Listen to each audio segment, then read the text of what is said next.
नमस्कार दोस्तों, मैं पंकज मेहरा एक बार फिर से आपका हार्दिक स्वागत करता हूं आपके अपने YouTube channel BRD English plus पर। इस चैनल पे हम लोग एयरफोर्स और नेवी से रिलेटेड प्रैक्टिस सेट्स कर रहे थे। अभी तक हम लोगों ने 4 प्रैक्टिस सेट किए। नेक्स्ट 5वां सेट प्रैक्टिस सेट हमारे सामने है। तो इस प्रैक्टिस सेट के क्वेश्चन स्टार्ट करने से पहले फिर से मैं चाहूँगा कि आप चैनल को शेयर करें, चैनल पर नए हैं तो चैनल को सब्सक्राइब करें, ठीक है। उसके अलावा जो मैं आपसे बात कहना चाहता हूँ कि कुछ कमेंट्स में मैंने पढ़ा है, some of the students are telling कि सर बहुत स्लो हो आप। तो आप क्या कर सकते हैं भाई, सभी एवरेज स्टूडेंट्स और अबो एवरेज स्टूडेंट्स के लिए स्पीड ठीक है, ठीक है, लेकिन जिनको चाहिए कि स्पीड और तेज़ होनी चाहिए तो वो यूट्यूब के स्पीड फीचर को अवेल करें। स्पीड फीचर में आप 1.25 या 1.5 या डबल स्पीड पे भी आप वीडियो को देख सकते हो। तो ये मैं आपसे कहना चाह रहा था। चलिए बढ़ते हैं हमारे फर्स्ट क्वेश्चन की तरफ। Fill in the blanks with appropriate option. और दोस्तों पहला जो हमारा क्वेश्चन है दैट इज़ प्रोवर्ब, ठीक है। मैंने प्रोवर्ब आपको 2-3 करवा दी है। कुछ चीज़ें बता देता हूँ। प्रोवर्ब जो है हमेशा प्रेजेंट सिंपल टेंस में ही बनाई जाती है, ठीक है। तो आप देखोगे कि ये हमारा सब्जेक्ट है अ स्टिच ऑन टाइम, ठीक है। ये प्रेजेंट सिंपल में बनाया गया है, इसीलिए यहाँ पे किसका यूज़ किया गया है, सेव्स का, right. A stitch on time saves, तो ये डायरेक्टली आपको याद रखना है, सेव्स 9, ठीक है। बढ़ते हैं नेक्स्ट क्वेश्चन की तरफ। Listen someone fill in the blanks at the door, right. तो दोस्तों आपको एक चीज़ बता देता हूँ, जब भी यहाँ पे ऐसा है लिसन, लुक, हेयर, ठीक है, तो आप जब भी किसी को बोलोगे देखो या सुनो, लुक, तो आप उसको प्रेजेंट में कोई चीज़ बता रहे हो। तो अगर मैं आपको बोलता हूँ देखो कुत्ता भाग रहा है, देखो बच्चा खेल रहा है, ठीक है, सुनो कुछ हो रहा है, राइट। तो लिसन समवन, और समवन के साथ में आपको पता है सिंगुलर वर्ब आती है। तो सिंगुलर वर्ब इज भी है और वॉज भी है। तो मैंने आपको कहा कि जब भी लुक लिसन ऐसा आएगा तो प्रेजेंट कंटिन्यूस से बनाना है। तो प्रेजेंट कंटिन्यूस से आप बनाओगे तो it should be is knocking. Listen someone is knocking at the door. I hope आपको समझ में आया होगा। ये कॉन्सेप्ट है। स्टार्टिंग में आपको लुक लिसन हियर ऐसा देखने को मिले तो आपको प्रेजेंट कंटिन्यूस टेंस को फॉलो करना है। बढ़ते हैं नेक्स्ट क्वेश्चन की तरफ। Next question is one word substitution that which happens twice in 2 years. दोस्तों ध्यान से सुनना, आपको कोई भी ऐसी घटना या इवेंट दैट हैपन्स जो घटित होता है वंस इन 2 ईयर या वंस इन एवरी 2 ईयर, ठीक है। हर एक 2 साल में जो चीज़ घटित होती है, द्विवार्षिक जिसको हिंदी में बोल सकते हैं, उसके लिए इंग्लिश जो वर्ड होगा दैट इज़ बाइनियल, राइट। और बाइनियल स्पेलिंग के पॉइंट ऑफ व्यू से भी बहुत इंपॉर्टेंट है। तो आप दोनों ही तरीके से इसको याद करें। हाफ ईयरली आपको पता है कि 6 मंथ्स में होने वाला, क्वार्टरली आपको पता है हर एक 4 महीने में होने वाला, और फोर्थ नाइट ये वर्ड जो है ये अपन हिंदी में एक वर्ड जो बोलते हैं पखवाड़ा। अब पखवाड़ा क्या होता है? पखवाड़ा होता है 15 डेज, ठीक है। 15 डेज एंड 14 नाइट जो होता है उसको बोला जाता है फोर्थ नाइट, राइट। बढ़ते हैं नेक्स्ट क्वेश्चन की तरफ। Thing through which nothing can be seen. कोई भी ऐसी वस्तु जिसके आर पार नहीं देखा जा सकता है। Through which nothing can be seen, जिसके आर पार कुछ भी देखा नहीं जा सकता है। तो वस्तुओं की बात करें तो हमारे पास में 3 प्रकार के वस्तु होते हैं, दैट इज पारदर्शी, और पारदर्शी को बोला जाता है ट्रांसपेरेंट, अपारदर्शी ओपेक, अपारदर्शी ओपेक, और अर्धपारदर्शी ट्रांसल्यूशन। दोस्तों वापस से बता देता हूँ, ट्रांसपेरेंट का मतलब पता है आपको, पारदर्शी। ओपेक का मतलब है अपारदर्शी, और यही हमारा आंसर होगा, ठीक है। और ट्रांसल्यूशन का मतलब है अर्धपारदर्शी, ठीक है। सेमी ट्रांसपेरेंट भी अपन इसको बोल सकते हैं। और ट्रांसवर्सल क्या होती है? ट्रांसवर्सल होती है तिर्यक रेखा। तिर्यक रेखा क्या होती है? कोई भी 2 पैरेलल लाइन है, उनको जो भी लाइन काट रही है, तो ये ट्रांसवर्सल है, ये, राइट। तो आप, आई होप आपको समझ में आ गया होगा। ओपेक का मतलब होता है जिसके आर पार नहीं देखा जा सकता है, या अपारदर्शी। बढ़ते हैं नेक्स्ट क्वेश्चन की तरफ। Okay, choose the correct passive voice. अब दोस्तों मैंने आपको पैसिव वॉइस चूज करने के लिए एलिमिनेशन मेथड को बताया, ठीक है। लेकिन यहाँ पे एक चीज़ देखने को मिलेगी, एक नया कॉन्सेप्ट आपको देखने को मिलेगा। They are going to perform Hamlet. अब मैं आपको बता देता हूँ, हैमलेट जो ये वर्ड है ये एक प्ले है विलियम शेक्सपियर के द्वारा लिखा गया, तो they are going to perform Hamlet. अब यहाँ आप देखोगे तो यहाँ तो एक तो टेंस है प्रेजेंट कंटिन्यूस जिसको अपन बोलते हैं फिनाइट, और एक है टू प्लस वी वन जिसको अपन बोलते हैं non finite. To plus V one जिसको बोला जाता है इन्फिनेटिव, तो इन्फिनेटिव। तो आपको एक चीज़ ध्यान रखनी है कि जब भी टू प्लस वी वन आएगा, ध्यान से सुनिएगा, जब भी टू प्लस वी वन या इन्फिनेटिव आएगा तो हम लोगों को फिनाइट टेंस चेंज नहीं करना है, ठीक है। तो इस ये आर गोइंग चेंज नहीं करना है, इसका टेंस चेंज नहीं होगा, कहीं पे भी ये इस बीइंग नहीं होगा, राइट। तो हम लोग क्या करते हैं, जो टू प्लस वी वन है, इस टू प्लस वी वन को क्या करते हैं, पैसिव में to plus be plus third form लिख देते हैं। तो कहाँ है ऐसा पैटर्न, तो हम देखेंगे हैमलेट आएगा सबसे पहले। हैमलेट इस टेंस को चेंज नहीं करना है, तो is going, right, Hamlet is going, और ये अपन को देखने को मिलेगा टू बी प्लस वर्ब की थर्ड फॉर्म बाय देम। अब वी और दे को नहीं लिखते हैं, but we don't have options, तो हमारा सही आंसर हो जाएगा आंसर बी। चलिए next question, you should take these medicines in time. दोस्तों इसमें तो एक छोटा सा करेक्शन है, मैं आपको बता देता हूँ क्या करेक्शन है। यहाँ पे जो आना चाहिए था वो दिस आना चाहिए था। आपको पता है दीज जो प्लूरल है तो दीज के साथ में मेडिसिन्स आएगा, और यहाँ पे भी एक स्पेलिंग मिस्टेक हो गई है, मेडिसिन्स हो गया है, it should B MEDICINE, right. तो आई होप आपने इसको करेक्ट कर लिया होगा, क्योंकि जो सारे ऑप्शंस में देखने को मिलेगा वो आपको दिस मेडिसिन ही देखने को मिलेगा, ठीक है। तो इसको यहाँ पे एक बार ज़रूर करेक्ट कर ले। और यहाँ पे यूज़ किया गया है मॉडल प्लस V1 का। आपको पता है मॉडल प्लस V1 आएगी एक्टिव वॉइस में, तो पैसिव में हम सेम मॉडल का यूज़ करेंगे, ठीक है, प्लस बी ऐड करेंगे, और मॉडल प्लस बी के बाद में हमेशा थर्ड फॉर्म का यूज़ किया जाता है। तो ये पैटर्न हमको कहाँ देखने को मिल रहा है, ये पैटर्न किस ऑप्शन में देखने को मिल रहा है। मैंने आपको बोला कि इसको आपको कंसिडर करना है दिस मेडिसिन, है ना, यहाँ पे गलती है, आपको उसको नज़रअंदाज करना है दिस मेडिसिन। तो दिस मेडिसिन हमारे पास में कहाँ है, बी, सी और डी में है। अब मैंने आपको बोला जो भी मॉडल आएगा तो शुड आया है, तो यहाँ पे होना चाहिए शुड बी टेकन, तो शुड बी टेकन इसमें नहीं है, यहाँ मस्ट यूज ले लिया, तो शुड बी टेकन और शुड बी टेकन यहाँ इन टाइम गायब हो रहा है सी ऑप्शन में, तो बी ऑप्शन हमारा बिल्कुल सही हो जाएगा, ठीक है। दोस्तों सी क्यों गलत हुआ, क्योंकि यहाँ पे इन टाइम नहीं है। और डी क्यों गलत हुआ, ऐसा नहीं है कि डी ऑप्शन ग्रामेटिकली गलत है या ये पैसिव स्ट्रक्चर में नहीं है, ये ग्रामेटिकली भी सही है, डी ऑप्शन जो है ग्रामेटिकली भी सही है और पैसिव कंस्ट्रक्शन भी सही है, लेकिन ये किसी और सेंटेंस का पैसिव है, ये इस अपने गिवन क्वेश्चन का पैसिव नहीं है, क्योंकि यहाँ यूज़ किया गया है मस्ट बी टेकन, तो इसका एक्टिव वॉइस में जो सेंटेंस होगा वो मस्ट से स्टार्ट होगा। दोस्तों इस प्रकार की चीज़ों को आपको ध्यान रखना है। बढ़ते हैं नेक्स्ट क्वेश्चन की तरफ। Find the error in the following sentences. First question है हमारे पास में एरर्स है, जो in old age neither of his two sons are prepare to come to his help. तो दोस्तों लास्ट वीडियो में मैंने आपको बताया ईदर ऑफ और नीदर ऑफ, ईदर ऑफ और नीदर ऑफ के बाद में प्लूरल काउंटेबल नाउन आता है, लेकिन वर्ब जो होगी, वर्ब वो क्या होगी, वो सिंगुलर होगी, ये आपको याद रखना है। ईदर ऑफ और नीदर ऑफ के बाद में नाउन प्लूरल आता है, लेकिन वर्ब कैसी आएगी, सिंगुलर। तो देखिए दोस्तों यहाँ पे हमने लिखा है in old age neither of his two sons, तो neither is followed by plural countable noun, लेकिन वर्ब क्या आनी चाहिए, सिंगुलर आनी चाहिए, तो it should be is, right. I hope आपको समझ में आया होगा। बढ़ते हैं नेक्स्ट क्वेश्चन की तरफ। Either she or you is to blame for the mismanagement of the domestic affairs. अब दोस्तों आपको जैसे बताया एंड आता है तो प्लूरल वर्ब आती है, आपको बताया होगा with, along with, together with, as well as आएगा तो S1 के अकॉर्डिंग आएगी।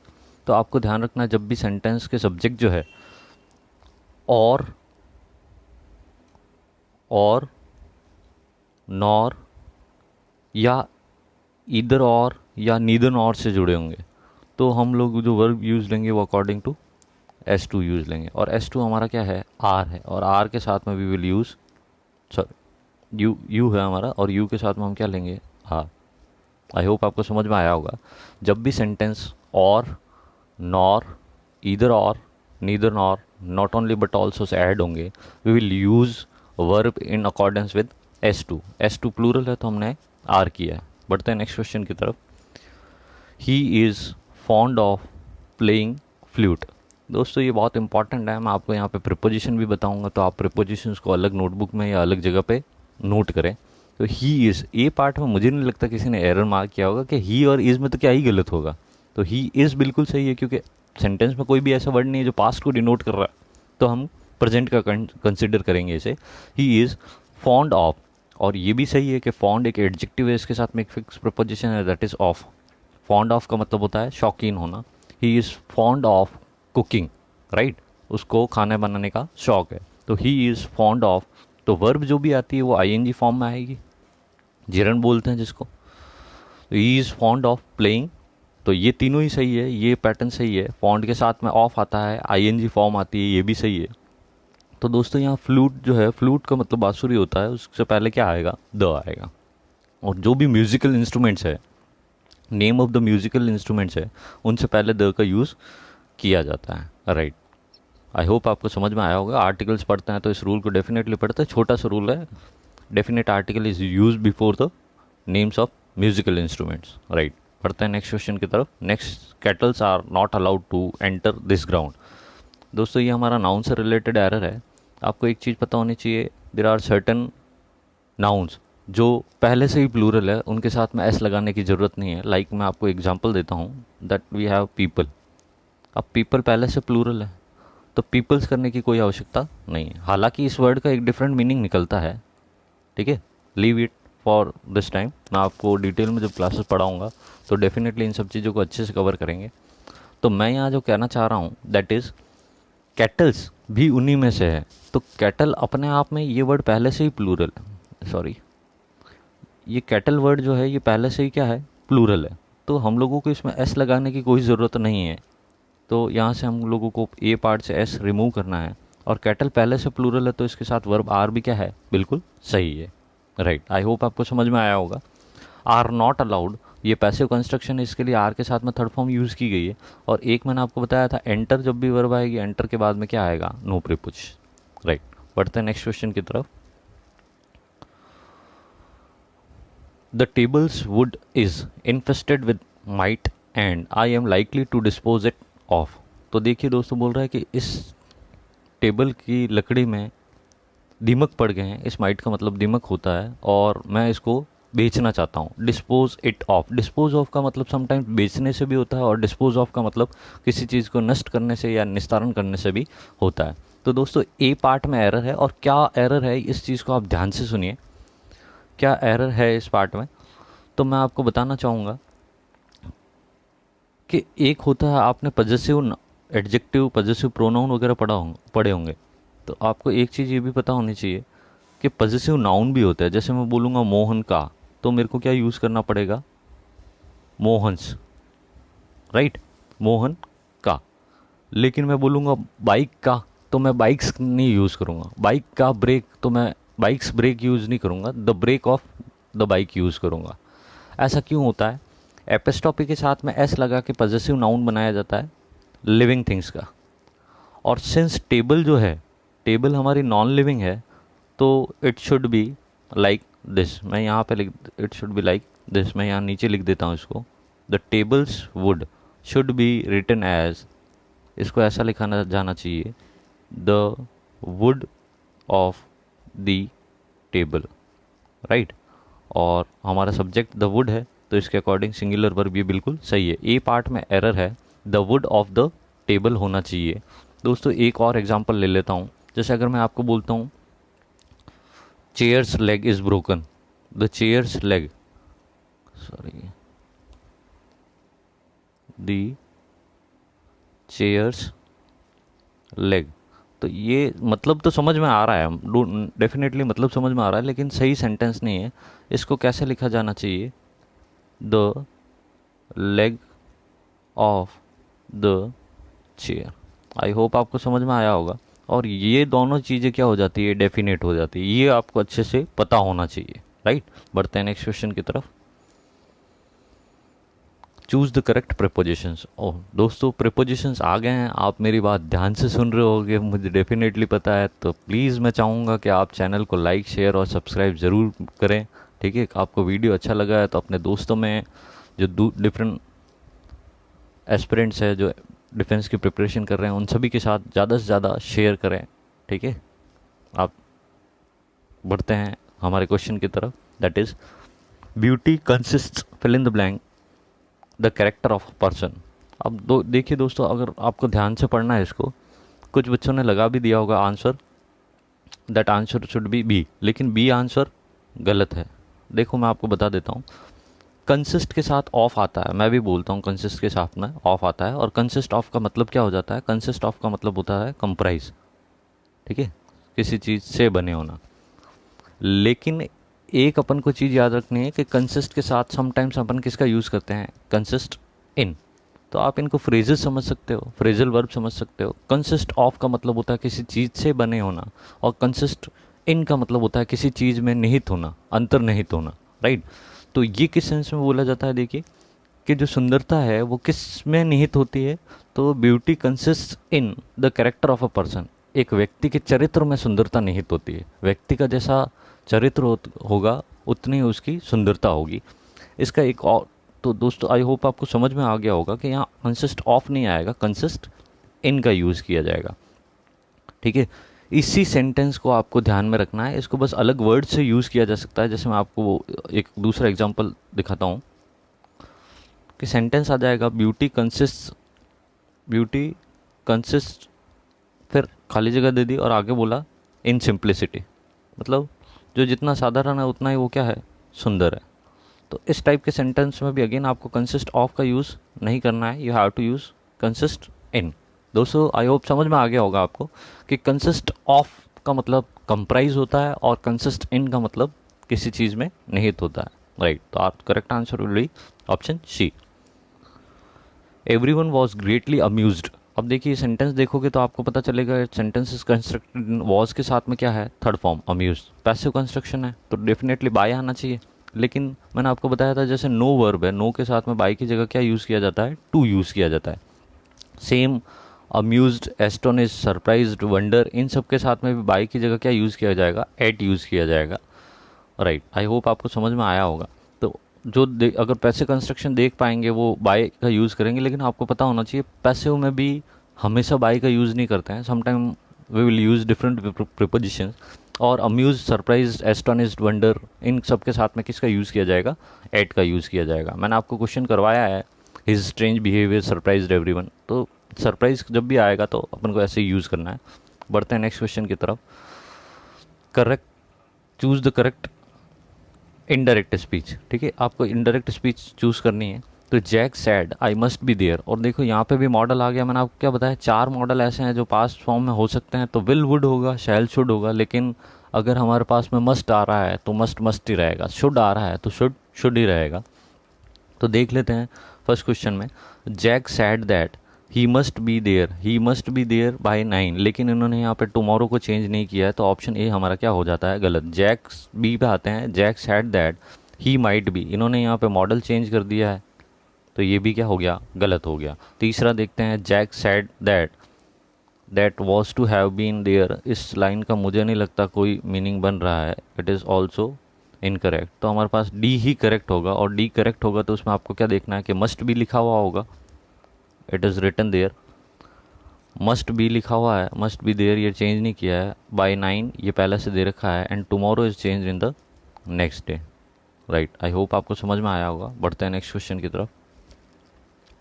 Choose the correctly spelt word. अब करेक्टली स्पेल्ट वर्ड में आपको देखना है दोस्तों, 3-4 वर्ड दे रखे हैं, इनमें से करेक्ट कौन सा है, तो मैं आपको बता देता हूँ, व्हीकल इज़ करेक्ट, ये ऑप्शन व्हीकल इज़ करेक्ट। बाकी जो बी और सी और डी ऑप्शन है ये इनकरेक्ट पार्ट है। तो आप में से कोई जानना चाहेगा तो सर करेक्ट पार्ट क्या है, तो ग्रामर में GRAMMAR आता है लास्ट में। ठीक है, रेजम्बल में किसका यूज़ करोगे, रेजम्बल मैंने आपको कल ही बताया या पिछले कुछ में बताया कि टेक आफ्टर का मतलब क्या होता है, टेक आफ्टर का मतलब होता है रेजम्बल, किसी के जैसा लगना। तो रेजम्बल की स्पेलिंग लास्ट में जो आएगी दैट शुड बी E और इसके साथ में कोई भी प्रिपोजिशन नहीं आता है। Explanation I have already explained you that explain verb जब होगी तो वी विल यूज़ आई, और एक्सप्लेनेशन नाउन पार्ट होगा तब आई नहीं आएगा। बढ़ते हैं नेक्स्ट क्वेश्चन की तरफ। Choose the correct synonym. किसका सिनोनिम चूज़ करना है आपको? रॉक का। रॉक एक तो आप जानते हो चट्टान होती है, लेकिन रॉक के और भी मीनिंग होती है। जब रॉक वर्ब होती है तो इसका मतलब होता है झुलाना, ठीक है। तो झुलाने के लिए स्विंग हो जाएगा हमारे पास में। और सी सॉ भी एक प्रकार का क्या होता है? झूला होता है, ठीक है। और जो रॉक वर्ब है उसका झुलाने के अलावा मतलब होता है बहुत ज़्यादा सरप्राइज्ड होना, स्तब्ध होना, जिसको बोलते हैं डम फाउंडेड, ठीक है। तो ये तीनों ही मतलब है। सी सॉ एक प्रकार का झूला है, स्विंग का मतलब भी झूलना होता है, ये दोनों ही रॉक के मीनिंग है। एंड डम फाउंडेड का मतलब भी क्या होता है? रॉक ही होता है। So our correct answer will be option C, all of these. Synonym choose करना है। बढ़ते नेक्स्ट क्वेश्चन की तरफ। वैसल। अब दोस्तों आप सभी को पता होगा, सभी के दिमाग में आ रहा होगा वैसल, VESSEL। देखो ये दोस्तों वैसल होता है बर्तन, बर्तन बोलते हैं यूटेंसिल्स को, ये इसका मतलब है। तो ये बी पार्ट तो नहीं होगा हमारा, ठीक है। कॉट का मतलब होता है चारपाई, तो चारपाई भी इसका मतलब नहीं होगा। और जब यूटेंसिल और कॉट्स नहीं होगा तो A option all of these भी नहीं होगा। तो वैसल का मतलब क्या हो गया? स्लेव। तो दोस्तों ये आपके होमोफोन्स में आ गए। जैसे आप प्रिंसिपल और प्रिंसिपल पढ़ते हैं, एडवाइस और एडवाइस पढ़ते हैं, उसी प्रकार से वैसल, VESSEL वैसल का मतलब बर्तन, और VASSAL वैसल का मतलब क्या हो गया? स्लेव। और किसी को नहीं पता है तो स्लेव का मतलब क्या होता है? गुलाम। बढ़ते हैं नेक्स्ट क्वेश्चन की तरफ। Choose the correct antonym. अब आपको एंटोनिम चूज करना है करेक्ट। बेलिजरेंट। अब इस वर्ड बेलिजरेंट का क्या मतलब होता है? बेलिजरेंट का मतलब होता है उग्र, बोल दो आप, लड़ाकू, सॉरी लड़ाकू सही नहीं लिख पाया मैं, उग्र बोल दो, लड़ाकू बोल दो, ठीक है। तो अग्रेसिव इसका हो जाएगा, हॉस्टाइल हो जाएगा, क्वेरलसम हो जाएगा, बेलिगॉस भी सेम वर्ड है। तो option B, C and D are the synonyms of belligerent. लेकिन हमको जो क्वेश्चन में पूछा गया है दैट इज एंटोनिम, तो एक ही एंटोनिम बचा है, दैट इज ऑप्शन ए। और एमिकेबल, एमिकेबल का मतलब होता है फ्रेंडली, ठीक है। आई होप आपको समझ में आया होगा। बढ़ते हैं लास्ट दो क्वेश्चन की तरफ, that is idioms. Second last question है, break the back of something. Break the back of something, किसी चीज़ की कमर तोड़ देना। बोलते हैं ना हम लोग, वो कमर तोड़ पढ़ाई कर रहा है, मतलब बहुत ज़्यादा मेहनत कर रहा है, बहुत डिफिकल्ट तरीके से पढ़ रहा है। तो our correct answer should be A part, do the most difficult part of something. किसी चीज़ का बहुत या सबसे मुश्किल भाग को परफॉर्म करना या करना, that is to break the back of something. Complete hold का मतलब क्या होता है? पूरी तरीके से रुकना। गो थ्रू का मतलब होता है अच्छे से पढ़ना या अच्छे से चीज़ों को ध्यानपूर्वक समझना। और टू मेक समबडी फ्यूरियस, किसी को गुस्सा दिलाना। तो ये तीनों ही ऑप्शन बी, सी और डी नहीं होंगे। Our correct option will be A. बढ़ते हैं नेक्स्ट और लास्ट क्वेश्चन की तरफ। और again we have very famous idiom, at the drop of the head. मतलब किस, at the drop of the head मतलब टोपी गिरने का इशारा किया और इशारा करते ही हाथों हाथ कोई काम होना, दैट इज़ वेरी इंस्टेंटली। तो हमारा ऑप्शन हो जाएगा डी, इंस्टेंटली। और समटाइम्स ये इंस्टेंटली नहीं आता है, तो ये लिखा हुआ आता है बिना किसी झिझक के। और वो भी क्या होता है? बिना किसी झिझकों के तो टाइम लगेगा, बिना किसी झिझक के तो हाथों हाथ या तुरंत। तो at the drop of the head का मतलब हो गया इंस्टेंटली, और we can say without hesitation, without hesitation. ये भी कभी आपको देखने को मिल सकता है। तो आई होप आपको वीडियो पसंद आया होगा। और एक जो चीज़ बताना भूल गया, जो ऑप्शन बी है एम्बेरसमेंट, इसकी स्पेलिंग आपको याद रखनी है, ये पूछी जाती है। एक ऑप्शन में ऊपर आपके पास में एक और स्पेलिंग आई थी बेलिजरेंट, उसमें मैंने आपको बेलिकॉस बताया, क्वेरलसम बताया, ठीक है। तो उसमें एक स्पेलिंग आई थी एग्रेसिव, तो आपको ध्यान रखना है अग्रेसिव पिछले साल के एयरफोर्स एग्जाम में आ रखी है। तो ये जितने भी मैं आपको ऑप्शन दे रहा हूँ ये सभी आपके लिए ऑप्शन, इवन क्वेश्चन तो इम्पॉर्टेंट है ही है, ऑप्शंस भी इम्पॉर्टेंट है। अग्रेसिव की स्पेलिंग आई थी, इट इज़ AGGRESSIV ही। तो आई होप दोस्तों आपको वीडियो पसंद आया होगा। और इस प्रकार के इसी टाइप के और अगर आपको वीडियोस देखने हैं तो प्लीज़ चैनल को लाइक शेयर और सब्सक्राइब ज़रूर करें। नोटिफिकेशन वाले बटन को ऑन कर ले ताकि वीडियो अपलोड होते ही आपके पास में नोटिफिकेशन आ जाए। तो दोस्तों आज का साथ यहीं तक है, मिलते हैं नेक्स्ट पेपर में या प्रैक्टिस सेट में। तब तक के लिए जय हिंद, वंदे मातरम, जय भारत।